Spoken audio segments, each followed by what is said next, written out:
ప్రస్తుతం మనతో పాటు ఉన్నారు ప్రముఖ జ్యోతిష్యులు వేణుస్వామి గారు. ఇప్పుడు వారితో మాట్లాడి మరిన్ని విషయాలు తెలుసుకుందాం. ముఖ్యంగా మనకెన్నో సందేహాలు ఉంటూ ఉంటాయి, వాటి గురించి అడిగి తెలుసుకునే ప్రయత్నం చేద్దాం. నమస్కారం అండి. నమస్తే తల్లి. ఓం నమో వెంకటేశాయ. వెంకటాద్రి సంస్థానం బ్రహ్మాండే నాసికించిన వెంకటేశ సమోదేవో నా భూతో నా భవిష్యతి. ఇప్పటి వరకు కూడా రకరకాల విపత్తులు అయితే మనం చూసాం.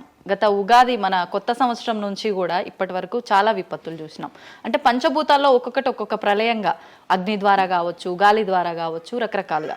ఇప్పుడు ఈ గ్రహాల మార్పుల వల్ల ఏవో రాబోతున్నాయని, మొన్న రీసెంట్గా బ్రహ్మంగారి ఇల్లు కూలింది అని, అంటే ఎక్కడ ఏ మూలన ఏం జరిగినా కూడా దాన్ని ప్రతి ఒక్కదానికి లింక్ చేసి దానివల్ల ఏదో దుష్ప్రభావాలు రాబోతున్నాయి, దీనివల్ల ఇబ్బందులు పడబోతున్నారని చెప్తున్నారు.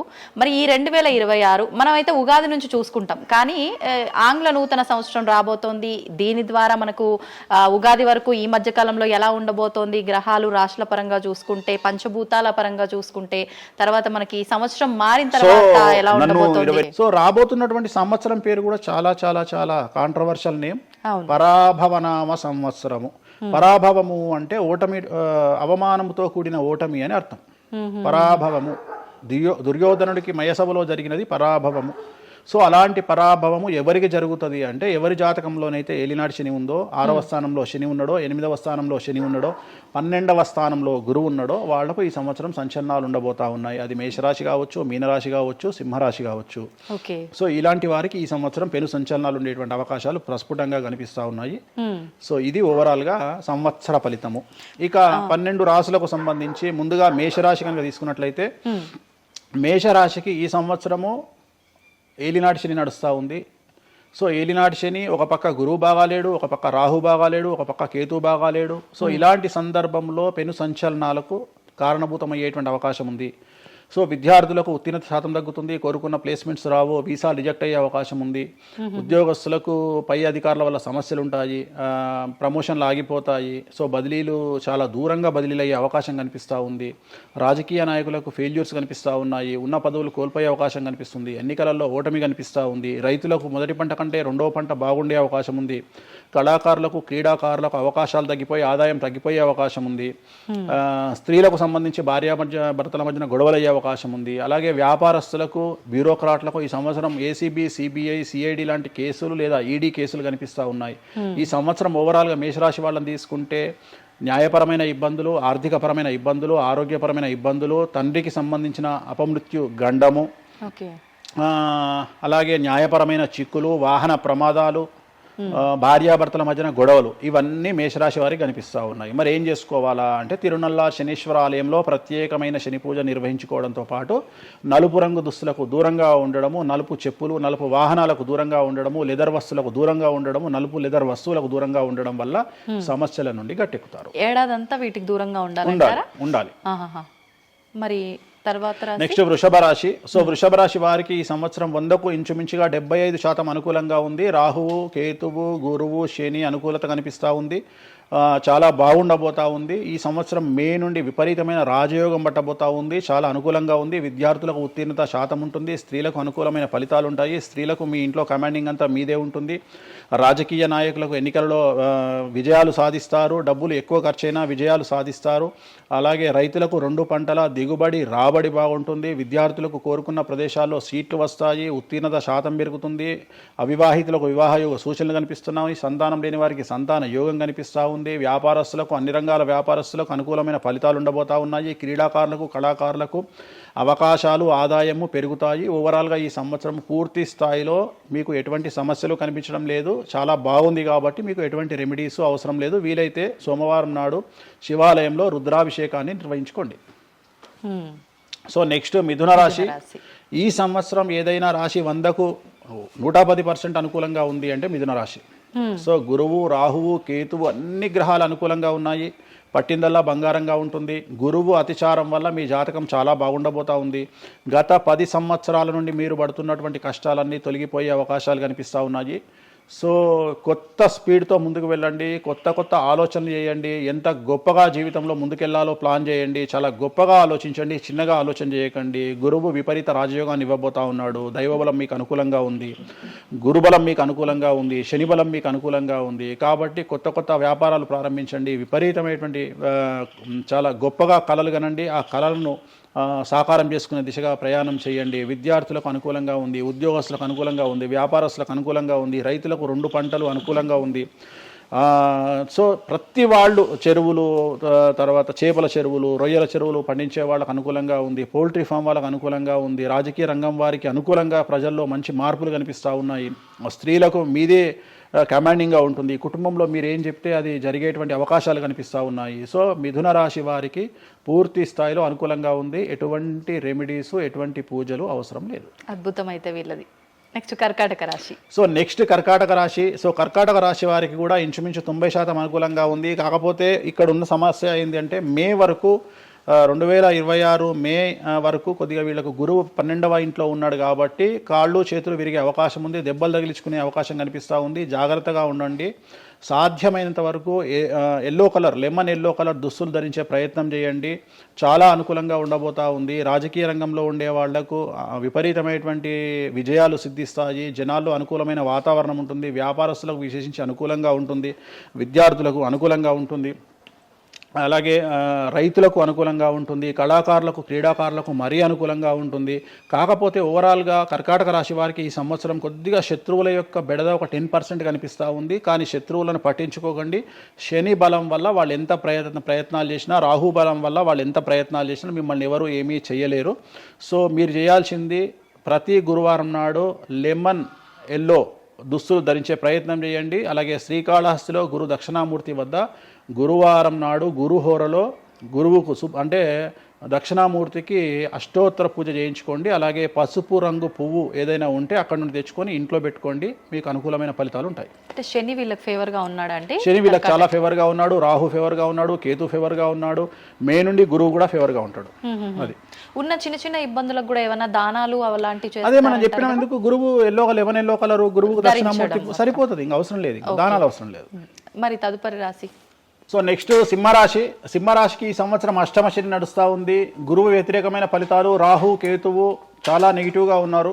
సో ఇంచుమించుగా 4 గ్రహాలు వ్యతిరేకమైన దిశలో ఉన్నాయి. అష్టమ శని అంటే తల్లికి ఆరోగ్యపరమైన ఇబ్బందులు ఉంటాయి, మానసికమైన ఇబ్బందులు ఉంటాయి, శారీరకమైనటువంటి అనారోగ్య సమస్యలు ఉంటాయి, అలాగే ఆర్థికపరమైన ఇబ్బందులు, న్యాయపరమైన చికాకులు ఉంటాయి. జాగ్రత్తగా ఉండండి. నలుపు రంగు దుస్తులకు దూరంగా ఉండండి. విద్యార్థులకు సమస్యలు, ఉద్యోగస్తులకు సమస్యలు, వ్యాపారస్తులకు సమస్యలు, ఈడీ కేసులు, పోలీస్ కేసులు, బ్యూరోక్రాట్స్కు సిబిఐ కేసులు, రైతులకు పంటల దిగుబడిలో నష్టము, కళాకారులకు, క్రీడాకారులకు వాళ్ళ అవకాశాలను ఇతరులు దక్కించుకునేటువంటి అవకాశం కనిపిస్తూ ఉంది. స్త్రీలకు భార్యాభర్తల మధ్యన గొడవలు. సో ఓవరాల్గా సింహరాశి వారికి ఏ రంగంలో వారైనా సమస్యలు కనిపిస్తూ ఉన్నాయి. అష్టమ శని ప్రభావం కనిపిస్తూ ఉంది కాబట్టి నలుపు రంగు దుస్తులకు దూరంగా ఉండండి. తీరు నల్లార్ శనీశ్వర ఆలయంలో ప్రత్యేకమైన శని పూజను నిర్వహించుకోవడం ద్వారా సమస్యల నుండి గట్టెక్కుతారు. ఓకే. సో నెక్స్ట్ కన్యారాశి. ఈ సంవత్సరం కన్యారాశి వారికి ఇంచుమించు 75% అనుకూలంగా ఉండబోతా ఉంది. శని, అలాగే కుజుడు, రాహువు, కేతువు, గురువు అనుకూలతల వల్ల చాలా చాలా అనుకూలంగా ఉండబోతా ఉంది. ఒకే ఒక్క సమస్య ఈ సంవత్సరం ఉండేది, భార్యాభర్తల మధ్యన ఈగోలు కానీ క్లాషెస్ కానీ వచ్చే అవకాశం ఉంది. సో కాంప్రమైజ్ అవ్వడానికి ప్రయత్నించండి. భార్య దగ్గర భర్త, భర్త దగ్గర భార్య కాంప్రమైజ్ అవ్వండి. ఈగోలకు పోవద్దు, జెలస్లకు పోవద్దు. ఆర్థికపరమైన అంశాల్లో జాగ్రత్తగా ఉండండి. విద్యార్థులకు అనుకూలత కనిపిస్తూ ఉంది. రాజకీయ నాయకులకు అనుకూలత కనిపిస్తూ ఉంది. వ్యాపారస్తులకు, కళాకారులకు, క్రీడాకారులకు విశేషమైన యోగం లభించబోతూ ఉంది. న్యాయస్థానాల్లో పనిచేసే వాళ్లకు, న్యాయ సంబంధమైన వృత్తిలో ఉండే వాళ్లకు అనుకూలమైన ఫలితాలు ఉండబోతూ ఉన్నాయి. స్త్రీలకు విశేషించి అనుకూలంగా ఉండబోతూ ఉంది. సో ఈ సంవత్సరం కన్యారాశి వారికి పూర్తిగా అనుకూలమైనటువంటి ఫలితాలు కనిపిస్తూ ఉన్నాయి. వీరు చేయాల్సినటువంటి రెమెడీ, సోమవారం నాడు రుద్రాభిషేకాన్ని శివాలయంలో నిర్వహించండి. సమస్యల నుండి గట్టెక్కుతారు. సో నెక్స్ట్ తులారాశి. తులారాశి వారికి 6వ స్థానంలో శని కనిపిస్తూ ఉన్నాడు. కాకపోతే గురువు విపరీత రాజయోగాన్ని ఇవ్వబోతా ఉన్నాడు. వీళ్ళకి గురు బలము మరియు దైవ బలం అనుకూలంగా ఉండడం వల్ల మీ జీవితాన్ని కొత్తగా ప్రొజెక్ట్ చేసుకునేటువంటి అవకాశం మీకు దేవుడు కల్పిస్తూ ఉన్నాడు. ముందుకు వెళ్ళే ప్రయత్నం చేయండి. చాలా కొత్తగా మిమ్మల్ని మీరు ఆవిష్కరించుకునే ప్రయత్నం చేయండి. మిమ్మల్ని మీరు కొత్తగా సమాజానికి చూపించుకోండి. దానివల్ల మీ ఆలోచనలు మార్చుకోండి. చాలా గొప్పగా థింక్ చేయండి. గొప్పగా కలలు కనండి. వాటిని సాకారం చేసుకోండి. గురువు అనుకూలంగా ఉన్నాడు. కాకపోతే కుటుంబంలో పెను సంచలనం జరిగే అవకాశం కనిపిస్తూ ఉంది. 6వ స్థానము భాగ్యానికి మరియు శత్రుత్వానికి కారకుడు కాబట్టి శని వల్ల సంచలనం జరిగే అవకాశం ఉంది. విద్యార్థులు, ఉద్యోగస్తులు, వ్యాపారస్తులు, కళాకారులు, క్రీడాకారులు, రైతులు, అలాగే రాజకీయ నాయకులు ఎవరైనా సరే వాళ్ళ జీవితంలో ఏదో ఒక పెను సంచలనం జరిగే అవకాశం కనిపిస్తూ ఉంది. నలుపు రంగు దుస్తులకు దూరంగా ఉండండి. తిరునల్లార్ శనీశ్వర ఆలయంలో ప్రత్యేకమైన శని పూజ నిర్వహించడం ద్వారా సమస్యల నుండి బయటపడతారు. నెక్స్ట్ వృశ్చిక రాశి వారికి అర్ధాష్టమ శని వెళ్ళిపోయింది. శని గురువులు అనుకూలంగా ఉన్నారు, రాహు కేతువులు అనుకూలంగా ఉన్నారు. కళాకారులు, క్రీడాకారులు, ఉద్యోగస్తులు, విద్యార్థులు, వ్యాపారస్తులు, రైతులు, రాజకీయ నాయకులు, స్త్రీలు, అన్ని రంగాల వారికి పూర్తిగా 100కి 100% అనుకూలంగా ఉన్నటువంటి రాశి వృశ్చిక రాశి. పూర్తి స్థాయిలో విశాఖ 4, అనురాధ 1, 2, 3, 4, జ్యేష్ఠ 1, 2, 3, 4, 9 పాదాల వారికి విశేషించి రాజయోగంగా భావించాల్సి ఉంటుంది. మే వరకు విపరీత రాజయోగం కనిపిస్తూ ఉంది. మే తదుపరి కూడా అనుకూలమైన ఫలితాలను పొందుతారు. కాబట్టి వీరికి ఎటువంటి రెమెడీసు, ఎటువంటి పూజలు అవసరం లేదు. చాలా గొప్పగా కళలు కనండి, మీకున్నటువంటి కళలను సాకారం చేసుకోండి. మీకు ఎటువంటి రెమెడీస్ కూడా అవసరం లేదు.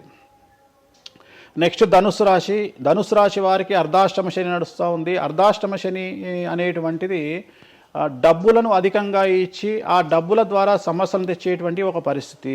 అంటే డబ్బులు లేకపోతేనే సమస్యలు అంటారా? డబ్బులు ఉంటే కూడా సమస్యలు. డబ్బులు ఉన్నప్పుడు వాటిని మనం ఖర్చు చేసే విధానంలో సమస్యలు, వాటిని మనం ఎలా సమాజంలో ఖర్చు పెట్టబోతున్నామనే సమస్యలు ఏర్పడేటువంటి అవకాశం ఉంది. కాబట్టి మీరు ఇన్వెస్ట్మెంట్ చేయడంలో కానీ, అప్పులు ఇవ్వడంలో కానీ, ఎవరికైనా అప్పులు ఇవ్వడంలో కానీ, చిట్టీలు వేయడంలో కానీ, సహాయం చేయబోయేటప్పుడు కానీ జాగ్రత్తలు తీసుకోండి. ఎటువంటి పరిస్థితుల్లోనూ డబ్బులు ఎవరికి ఇవ్వవద్దు. సో ధనుస్సు రాశి వారికి డబ్బు పరంగా సమస్యలు ఏర్పడే అవకాశం ఉంది. రాక డబ్బులు వచ్చినాయి కాబట్టి తీసుకెళ్ళి వేరే వాళ్ళకి ఇచ్చి మోసపోయే అవకాశాలు కనిపిస్తూ ఉన్నాయి. ఈ ఒక్క విషయంలో ధనుసు రాశి వాళ్ళు జాగ్రత్తలు తీసుకుంటే విద్యార్థులకు, ఉద్యోగస్తులకు, కళాకారులకు, క్రీడాకారులకు, రాజకీయ నాయకులకు, స్త్రీలకు, వ్యాపారస్తులకు, రైతులకు, అన్ని రంగాల వారికి ఈ సంవత్సరం అనుకూలంగా ఉంటుంది. ఓన్లీ మీరు చేయాల్సిన రెమెడీ నలుపు రంగు దుస్తులకు దూరంగా ఉండండి. తిరునల్లార్ శనీశ్వర ఆలయంలో ప్రత్యేకమైన శని పూజ నిర్వహించడం ద్వారా సమస్యల నుండి గట్టెక్కుతారు. నెక్స్ట్ మకర రాశి వారికి ఈ సంవత్సరం చాలా అనుకూలంగా ఉంది. ఈ సంవత్సరం అండర్లైన్ చేయాల్సిన విషయం ఏమిటంటే మకర రాశి వారికి భార్యాభర్తల మధ్యన గ్యాప్ ఏర్పడేటువంటి అవకాశం ఉంది. గొడవలు వచ్చే అవకాశం ఉంది. ఈగోస్ వల్ల కానీ వేటి వల్ల అయినా సమస్యలు వచ్చే అవకాశం ఉంది. అది కాకుండా విద్యార్థులకు అనుకూలతలు ఉంటాయి, ఉద్యోగస్తులకు అనుకూలతలు ఉంటాయి, రైతులకు 2 పంటల దిగుబడి రాబడి ఉంటుంది. అలాగే రాజకీయ నాయకులకు సమాజంలో మంచి పేరు ప్రఖ్యాతులతో పాటు పదవులు సిద్ధిస్తాయి. రైతులకు 2 పంటల దిగుబడి రాబడి ఉంటుంది. వ్యాపారస్తులకు రూపాయికి 100 రూపాయల లాభం ఉంటుంది. స్త్రీలకు కోరుకున్నటువంటి ఫలితాలు ఉంటాయి. అన్ని రంగాల వారికి అనుకూలమైన ఫలితాలు మకర రాశి వారికి ఉండబోతా ఉన్నాయి. వీరు సోమవారం నాడు శివాలయంలో రుద్రాభిషేకం నిర్వహించుకున్నట్లయితే సమస్యల నుండి గట్టెక్కుతారు. సో నెక్స్ట్ కుంభరాశి వారికి ఏలినాటి శని చివరి అంకంలో ఉంది. చాలా సమస్యలు కనిపించబోతా ఉన్నాయి. కుటుంబంలో ఎవరిని తీసుకున్నా విద్యార్థులు, ఉద్యోగస్తులు, వ్యాపారస్తులు, కళాకారులు, క్రీడాకారులు, రాజకీయ నాయకులు, స్త్రీలు, ఉద్యోగస్తులు, బ్యూరోక్రాట్లు అందరికీ సమస్యలు ఉన్నాయి. వాహన ప్రమాదాలు, పోలీస్ కేసులు, కోర్టు కేసులు, ఆరోగ్యపరమైన ఇబ్బందులు, మానసికమైన ఇబ్బందులు, స్త్రీలకైతే థైరాయిడ్ సమస్యలు, పీసీఓడి సమస్యలు, గర్భసంచికి సంబంధించిన సమస్యలు, మానసికమైన ఇబ్బందులు బాధించే అవకాశం కనిపిస్తూ ఉంది. జాగ్రత్తగా ఉండండి. నలుపు రంగు దుస్తులకు దూరంగా ఉండండి. శనివార నియమాన్ని పాటించండి. సప్త శనివార వ్రతాన్ని పాటించండి. సప్త శనివార వ్రతం అంటే శనివారం నాడు శ్రీ వెంకటేశ్వర స్వామి వారికి సంబంధించినటువంటి వ్రతము. ఇది పుస్తకం మీకు మార్కెట్లో దొరుకుతుంది. తీసుకొచ్చుకొని 7 వారాల పాటు 7 శనివారాల పాటు చేయండి. సమస్యల నుండి గట్టెక్కుతారు. ఇక చివరిది లాస్ట్ది అనేటువంటిది మీనరాశి వారికి ఈ సంవత్సరం జన్మశని నడుస్తూ ఉంది. జన్మశని చాలా డేంజరస్గా ఉండబోతూ ఉంది. ఏ రంగంలో ఉండే వారికైనా ఈ సంవత్సరం సమస్యలు తప్పవు. ఆర్థికంగా, సామాజికంగా, న్యాయపరంగా, ఆరోగ్యపరంగా, వాహన ప్రమాదాలు అవ్వచ్చు, ఆర్థికపరమైన నష్టాలు అవ్వచ్చు, పోలీస్ కేసులు అవ్వచ్చు, ఇంట్లో తల్లిదండ్రులు ఒకళ్లకు ప్రాణగండాలు అవ్వచ్చు, భార్యాభర్తల మధ్యన గొడవలు అవ్వచ్చు. మరీ ముఖ్యంగా ఈ సంవత్సరం మీనరాశి జాతకులు ఉండేటువంటి ఇళ్లలో మగవాళ్లకు సంపాదన లేకుండా ఖాళీగా ఉండడం వల్ల ఆడవాళ్ళు మాత్రమే సంపాదించి, ఆడవాళ్ల ఉద్యోగంతో డబ్బులు సంపాదించి, ఆడవాళ్ళ అంటే భార్యల మీదనో, ఆడవాళ్ళ కూతుళ్ళ మీదనో, తల్లి మీదనో బ్రతికేటువంటి పరిస్థితి మగవాళ్లకు ఉండే అవకాశం ఉంది. కాబట్టి ఈగోలను చంపుకోండి. సో ఆడవారిని ఆడవారి మీద బ్రతకడానికి సిద్ధపడండి, కష్టపడండి, మానసికంగా సంసిద్ధులుగా ఉండండి. అంటే అలాంటి ఒక కండిషన్ ఈ సంవత్సరం ఉండబోతా ఉంది. ఈ ఒక్క సంవత్సరాన్ని కనుక మీరు దాటగలిగితే మీ జీవితంలో మంచి మంచి మంచి పొజిషన్లకు వెళ్తారు. సో నలుపు రంగు దుస్తులకు దూరంగా ఉండండి, రాత్రిపూట ప్రయాణాలు చేయకండి, వాహన ప్రమాదాలు జరిగే అవకాశం కనిపిస్తూ ఉంది, జన సమూహం ఉన్నటువంటి ప్రాంతాలకు వెళ్ళకండి. సో జాగ్రత్తలు తీసుకోండి, నలుపు రంగు దుస్తులకు దూరంగా ఉండండి. తిరునల్ల శనీశ్వర ఆలయంలో ప్రత్యేకమైన శని పూజ నిర్వహించడం ద్వారా సమస్యల నుండి బయటపడతారు. ఇప్పుడు ఈ రాశి ఫలాల్ని ఈ మధ్యకాలంలో చాలా మంది ఫాలో అవుతున్నారండి. ఇది అక్షరం అంటే పేరులో మొదటి అక్షరాన్ని బట్టి ఫాలో అవ్వాలా, లేదంటే డేట్ ఆఫ్ బర్త్ బట్టి వచ్చే రాశిని ఫాలో ఇది అవ్వాలా? పేరులో దాని సంబంధం లేదు, డేట్ ఆఫ్ బర్త్ ప్రకారం చూసుకోవాలి. రెండోది ఇది గోచారం, గ్రహచారం వేరు, గోచారం వేరు. ఇది జస్ట్ గోచారం ప్రకారం ఎలాగైతే మనము సౌరమానం ప్రకారము మనం చూసుకుంటామో అలా ఇది ఓన్లీ చాంద్రమానం ప్రకారము మీ నక్షత్రం ప్రకారం చూసుకోవాల్సిందే. మళ్ళీ వ్యక్తిగతమైన జాతకం వేరు. అంటే ఒక 3-4 రాశులు మినహాయించి అన్ని రాశుల వారికి కొంచెం ఇబ్బందికర పరిస్థితులే ఉన్నాయి. దానికి మీరు చెప్పిన రెమెడీస్ చేసుకుంటే సరిపోతుంది. అసలు నువ్వు జనవరి 1కు ముందు నా దగ్గరికి ఇంటర్వ్యూకి ఎందుకు వచ్చినావు? ఎందుకు రావు? ఉగాది కదా నువ్వు రావాలి. ఉగాదిది సపరేట్, అప్పుడు కొత్త పంచాంగం దృష్ట్యా ఇది సపరేట్. క్వశ్చన్ లేదు. ఎందుకని? తప్పు. దీనికి ఆన్సర్ చెప్పినాకనే ముందరకు పోవాలి మనం. ఉగాది 2026 మార్చి 19 నాడు శ్రీ పరాభవన సంవత్సరం వస్తుంది. దానికి కదా మనం పంచాంగం తీసుకోవాలి. నేను ఎందుకు ముందుగా వచ్చానంటే నేను దానికి ఆన్సర్ చెప్తా. మీరు ఎట్లాగో బిజీ పూజల్లో, మళ్ళీ నాకు అవకాశం దొరుకుతుందో లేదో తెలియదు. కాదు కాంపిటీషన్ జీవితములో నిన్ను నువ్వు నిలబెట్టుకోవడానికి కొత్తదనాన్ని ఎంచుకొని నిన్ను నమ్ముకున్నటువంటి ఓనర్కు నీ పూర్తి కర్త కర్మ క్రియ నీ రిజల్ట్ను ఇవ్వడానికి నువ్వు చేస్తున్నటువంటి ఒక ప్రయత్నం, నిన్ను నువ్వు జనాల్లో కొత్తగా ప్రొజెక్ట్ చేసుకోవడానికి చేస్తున్నటువంటి ప్రయత్నం. అదే ప్రయత్నం వేణుస్వామి చేసిండు కామాఖ్య విషయంలో. అమ్మా ఇట్లొచ్చారా? అర్థమైందా? కాబట్టి జనాల్లో కొత్తదానంలో కొత్తగా వస్తే నువ్వు గదే యాంకరింగ్ నేర్చుకున్నావు, గాయన గదే అడ్వకేట్ చదువుకుండు, గా టీవీ ఛానల్ గదే చేసింది. మరి గా టీవీ ఛానల్ ఏమో ప్రైమ్ టైమ్ స్లాట్ 2 లక్షలు ఎట్లా పోతుంది? పనికి వాళ్ళ చిన్న ఛానల్ 2000 ఎందుకు పోతుంది అంటే వాళ్ళు కష్టపడడానికి వాళ్ళు చేసిన స్టింగ్ ఆపరేషన్లు కావచ్చు, వాళ్ళు జీవితాన్ని నాశనం చేసిన విధానం కావచ్చు, వాళ్ళకి ఆ పేరు వచ్చింది. సో అట్లనే వేణుస్వామి కష్టపడి ఈ స్థాయికి రావడానికి వేణుస్వామికి అంటూ ఒక బ్రాండ్ ఉన్నది. సో రెండవది, ఇదే సంవత్సరం ఇదే ఛానల్లో 2025 శివ అనే ఒక యాంకర్ కు నేను ఇంటర్వ్యూ ఇచ్చిన. అందులో చాలా విషయాలు చెప్పిన. ఏమేం చెప్పినా, ఈ సంవత్సరము రైలు ప్రమాదాలు ఎక్కువ అని చెప్పిన, విమాన ప్రమాదాలు ఎక్కువ అని చెప్పిన. చెప్పంగా వెనకకెంచి వచ్చి వీరికి పని పాట లేదు, వీడు పొద్దుగాలు లేస్తే ఇటువే మాట్లాడతాడు అని తిట్టిరు నన్ను. మరి అయినప్పుడు ఒక్కడన్నా పెట్టడేంద్రా? పెట్టాలే కదా. ఎందుకు పెట్టారు అంటే చివరికి జ్యోతిష్యం చెప్పుకునే స్వేచ్ఛ కూడా మా బొందకు లేకుండా చేసిరు. జ్యోతిష్యంలో అరే ఇప్పుడు నా సొంత కవిత్వం కాదు, ఎవరిని అడిగినా చెప్తారు. ఈ సంవత్సరం గురువు అధిపతి కమాండర్ కేతువు అన్ని క్లియర్గా ఉన్నాయి. కేతువు అంటే మోక్షకారకుడు, భక్తికారకుడు. ఈ సంవత్సరం 2026లో ఎక్కడైతే జనాలు గుమిగూడు ఉంటారో అక్కడ ప్రాబ్లమ్స్ వస్తాయి. అది రేపు జరగబోయేటువంటి పుష్కరాలు కావచ్చు, రేపు జరగబోయే సమ్మక్క సారక్క పండగ కావచ్చు, లేకపోతే దేవాలయాల్లో ముక్కోటి ఏకాదశి కావచ్చు, ఎక్కడైతే భక్తి భావం ఉంటుందో అక్కడ చాలా పెద్ద పెను ప్రమాదాలు సంచలనాలు జరుగుతాయని శాస్త్రం చెప్తుంది. శాస్త్రం చెప్పినప్పుడు ఆ శాస్త్రాన్ని వేణుస్వామి చెప్తున్నాడు. దీన్ని కూడా తప్పు తీసుకుపోయి వేణుస్వామి ఏలినాడు శని నడుస్తుంది మేషరాశికి, మేషరాశి బాగుండదు అని చెప్పాలి కానీ మేషరాశి సూపర్ స్టార్లు అవుతారని నేనెందుకు చెప్తా అంటే, ఒక చూసిన వేణుస్వామి మన ఒక ఆమె నేను మీనరాశి బాగాలేదంటే మీనరాశికి బాగాలేదని చెప్తున్నా వేణుస్వామి ఎట్టడే ఎప్పుడు వేణుస్వామి అని ఇట్లా ఊతుంది, ఇట్లనే ఊతుంది ఆమె, ఇట్లనే అంటుంది వేణుస్వామి చెప్పిండు అని తిట్టింది. నువ్వు నమ్మవమ్మా, ఆమె అమెరికా నుండి పంచుప్రభాకర్ అని ఒక ఆయన ఉంటాడు, ఆయన తిట్టిండమ్మా ఆ బూతులు భగవంతా నేనైతే తెల్లారి చచ్చిపోతుండే. అంటే వాళ్ళిద్దరికి ఫైటింగ్ జరిగి గదే మీనరాశి అని చెప్తున్నాను నేను. ఆమె మీనరాశి అంట, గదే మీనరాశి అంటున్నాను నేను. అంటే నేను చెప్పేది అదే. నేను చెప్పేది ఫస్ట్ శనీశ్వరుడు కాదు, శనేశ్వరుడు. శనీశ్వరుడు అని ఎందుకు వచ్చింది అంటే, ఒకరోజు శని శంకరుడు ఇద్దరు కలిసినప్పుడు శంకరుడు శనిని అడుగుతాడు, ఏందా నేను చూస్తే పెద్ద అందరు భయపడుతున్నారు, చాలా పెద్ద పెద్ద వాళ్ళు భయపడుతున్నారు, నువ్వు తోపు తురుమట కదా అంటాడు. అంటే నేను తోపు తురుమా కాదా, రేపు చెప్తా నీ సంగతి అంటాడు. ఎవరు శని ఈశ్వరుని అంటాడు. అంటే ఏంది అంటే, రేపు నీ టైం వచ్చింది నీ సంగతి ఏందో చెప్తా అంటాడు. అంటే తెల్లవారి పొద్దున సూర్యోదయానికి శంకరుడు పోయి ఒక చెట్టు తొర్రలో దాచుకొని సాయంత్రం సూర్యాస్తమయం వరకు చెట్టు తొర్రలోనే ఉంటాడు. ఉండి బయటకు వస్తాడు. బయటకు వచ్చిన తర్వాత శని ఎదురుపడితే నన్నేమో చేస్తా అన్నావు కదా, ఏం చేసినావు అంటాడు. అంటే నువ్వు లయకారకుడివి, ప్రపంచాన్ని శాసిస్తావు, ముల్లోకాలను శాసిస్తావు, అట్లాంటి నిన్ను తీసుకుపోయి సూర్యోదయం నుండి సూర్యాస్తమయం దానిక చెట్టు త్వరలో దాచిపెట్టిన ఇంతకంటే నేను చేసేదే ఉంది అంటాడు. ఆట మొదలు పెట్టేశాడు అక్కడ ఆల్రెడీ. అప్పటి నుండి ఆయనకు శనీశ్వరుడు అని పేరు వచ్చింది. Okay okay. సో ఇది జరిగింది శంకరుడికి కూడా జరిగింది, రాముడికి కూడా జరిగింది. సో ఏలినాటి శని పీరియడ్లో, షష్టమ శని పీరియడ్లో బాధలు పడేటువంటి పరిస్థితి ప్రతి ఒక్కళ్ళకు ఉంటుంది. రెండవసారి ఏలినాటి శనిలో మరీ దరిద్రంగా ఉంటుంది. కలియుగంలో దాని తీవ్రత చాలా